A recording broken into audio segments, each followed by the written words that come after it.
اکبر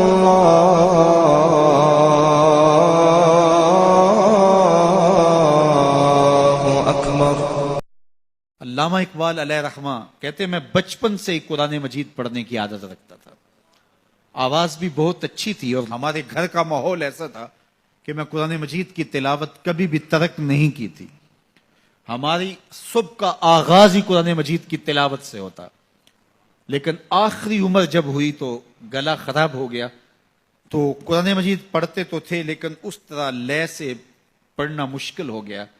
تو جس طرح لوگ حال پوچھتے ہیں جناب کیا حال ہے، تو لوگ بتاتے ہیں کہ یہاں درد ہو رہی ہے اور یہ مسئلہ ہے یہ مسئلہ ہے، لیکن اقبال سے کوئی جا کے پوچھتا کہ حضرت کیا حال ہے، تو اقبال کہتے کہ لطف قرآن سحر باقی نہ مان، باقی سارے مسئلے ٹھیک چل رہے ہیں، جو سحری کے وقت قرآن پڑھنے کا مزہ آیا کرتا تھا وہ مزہ مجھ سے چھن گیا ہے، اس لیے کہ میرا گلا خراب ہو گیا۔ اللہ نے آپ کو سحری کے وہ لطف اور وہ مزے اور وہ سرور نصیب کیے ہیں، کبھی ان سے محروم نہ ہونا، اپنی صبح کا آغاز قرآن مجید کی تلاوت سے کرنا۔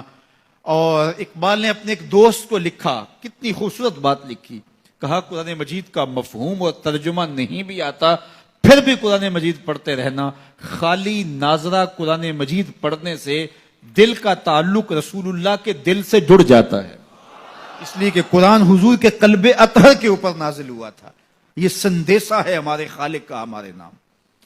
تو ہم اس کو سمجھیں کہ اس میں ہمارے نام پیغام کیا ہے، ہمارے نام میسج کیا ہے۔ اس کتاب اللہ پہ عمل کرنا یہ ممکن تبھی ہوگا اگر ہم اس کتاب کو سمجھ کے پڑھیں گے۔ یہ کتاب ہمارے نام پیغام کیا دیتی ہے، کہاں سے روکا ہے، کہاں سے اس کتاب نے ہمیں جو ہے وہ منع کیا اور کن امور کے بجا لانے کی تلقین کی ہے۔ اس کتاب کے تقاضوں کو سمجھنے کے بعد اس کتاب پر عمل کرنا یہ ہماری زندگی کا لازمہ ہونا چاہیے، لیکن افسوس ہم نے کتاب اللہ کے ساتھ جڑنے کی بجائے اس کتاب کو طاق پر سجا دیا اور اس کے مفاہیم سے ہم نہ آگاہ ہو سکے۔ اب تو تلاوت بھی موقوف ہوگی، کسی زمانے میں لوگ تلاوت ضرور کیا کرتے تھے، اب تلاوت بھی موقوف ہو گئی، عمل تو قصہ پارینہ بن گیا۔ ہماری زندگی اس کتاب کی مطابقت میں گزرنی چاہیے تھی۔ آپ مارکیٹ میں یہ مائک بھی لینے جائیں تو اس کے ساتھ بھی چھوٹی سی بک دیتے ہیں جس میں کمپنی بتاتی ہے کہ یہ مائک ہماری کمپنی کا، اس کو استعمال کیسے کرنا ہے۔ یار آپ جہاں سے جو چیز خریدے تو اس کے ساتھ چھوٹی سی بک ضرور ملتی ہے اور اس کا طریقہ استعمال بتایا جاتا ہے۔ جس خالق نے انسان کو پیدا کیا اس نے ساتھ قرآن بھی دیا ہے، اس کو پڑھتے جاؤ، زندگی گزارتے جاؤ، زندگی ٹینشنوں کا مجموعہ نہیں ہوگی، زندگی جو ہے وہ خوبصورت تمہیں دکھائی دے گی، زندگی حسین اور جمیل دکھائی دے گی، اس لیے کہ یہ زندگی قرآن کی مطابقت میں گزرے۔ اور ایک مومن کی زندگی تو قرآن کے بغیر گزرنی ہی نہیں چاہیے۔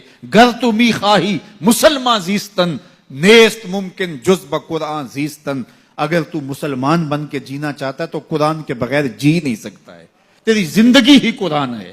آج پوری دنیا کے اوپر مسلمان ذلت اور رسوائی کی زندگی کاٹ رہے ہیں، کبھی سوچا کہ یہ کیوں ہے؟ ہماری پستی، ذلت، نکبت، رسوائی کتاب اللہ سے دوری کے نتیجے میں۔ آج واجبی سا تعلق ہمارا اس کتاب سے رہ گیا ہے، اس کے مفاہیم سے ہم آگاہ تک نہیں ہیں۔ قرآن کہاں روک رہا ہے، قرآن مجید کی تعلیمات کیا ہیں، اس کی تلاوت ہماری زندگی کا جزو لا ینفک ہونا چاہیے تھا۔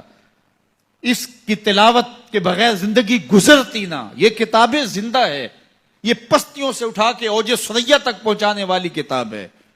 یہ کتاب ہماری زندگی میں اجالے بھر دے، روشنیاں بھر دے، لیکن ہم نے اس کتاب کے ساتھ سلوک کیا کیا؟ بڑا خوبصورت لہجہ اختیار کیا اقبال نے، ببندے صوفی و ملا اسیری، حیات از حکمت قرآن گیری، بآیاتش ترا کار جزی نیست، کیا از یاسین او آساں بمیری۔ اللہ اکبر۔ اقبال کہتے ہیں کہ اس دور کے صوفی نے اور اس دور کے ملا نے تیرے ساتھ زیادتی کی، تو پھنس گیا ان کے پھندے میں۔ صوفی نے بھی تجھے اور سمت لگا دیا اور مولوی نے بھی تجھے اور سمت لگا دیا۔